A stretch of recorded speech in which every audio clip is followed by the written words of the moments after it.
I know a lot of people these days using, ChatGPT as their like psychologist kind of, we all using it. I mean, I tried to use ChatGPT for like health advice, which was not a great idea. But I wanted to ask, like, what's your view on people actually using AI as a alternative support in their relationships? Yeah, because you really beautifully touched on some very unique like human traits, which I do think is kind of being forgotten about and a bit missed within the industry, and all the conversations around AI and where it's going, and it's going to be this amazing thing. But you talk about like human feelings and emotion, and like that is all completely void in the like digital thing that is AI. And so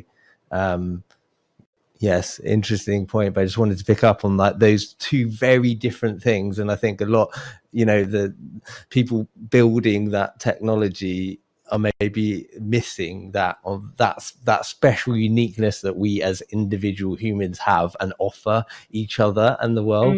So I'm waffling, I forget what my point is, but it's all valid. It's totally valid, isn't it? yeah, it's the idea, isn't it, that as you say, like I definitely see that they can, I guess with the work I do, coexist and hopefully strengthen each other, where I interestingly find that actually I'm getting more and more people find me through ChatGPT.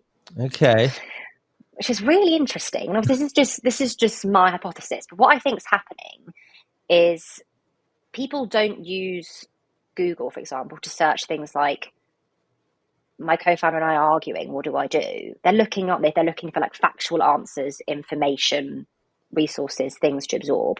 But whereas they use ChatGPT to have a conversation, so they will ask things like, my co-founder's being a right pain in the ass, what do I do? Or that they're using it for kind of more of those potentially as well, I think questions that feel private, or that they're kind of just intrigued to sort of be curious about and get some deeper insight from.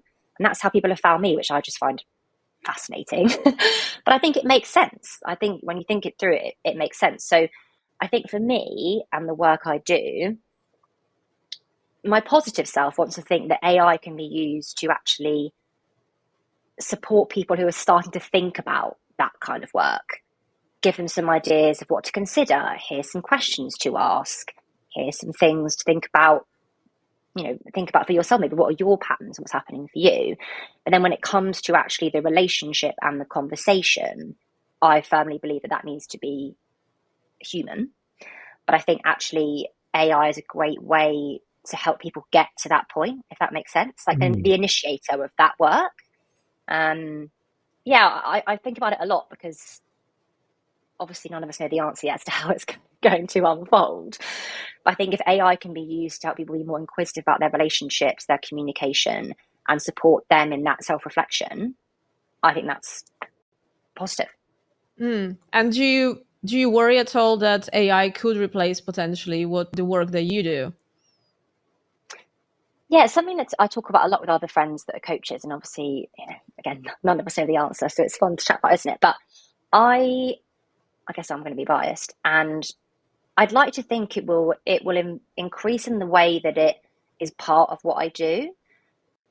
But I feel like, again, that I'm going to probably articulate this quite badly, but I think with time, that sense of human connection and the ability to communicate and build relationships will become a real advantage and skill set for people, because that's something, again, that cannot be replaced at the moment with the tech that we have. So actually, I'd like to think that maybe what I do in a way will shift from kind of focusing on helping address tension and build strong relationships, to actually say, how can we even strengthen this more, that it's an asset in the business, that our relationship and our human skills and communication really serve us as a business and as an asset.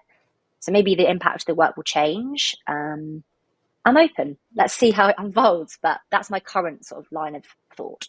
And how are you utilizing AI? Are you using it like much within your kind of work and sort of day to day? Is it supportive? Like, is it just a route in for new clients, or does it take a role?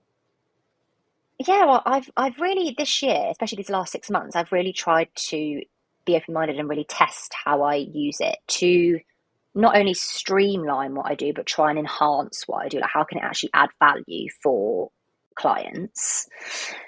Being completely open, I don't use any AI tools for transcribing or like helping me take notes or that sort of thing. I have tried them in the past, but interestingly, it's back to my point just now. I found that they didn't capture what I see as a coach. They can't see when I sense someone has withdrawn, or their tone of voice has changed, or there was a pause that was a bit too long, or like it can't see that. So actually I stopped using it. I found it was ineffective, but I have tried. I tend to use AI more in the case of helping me create resources.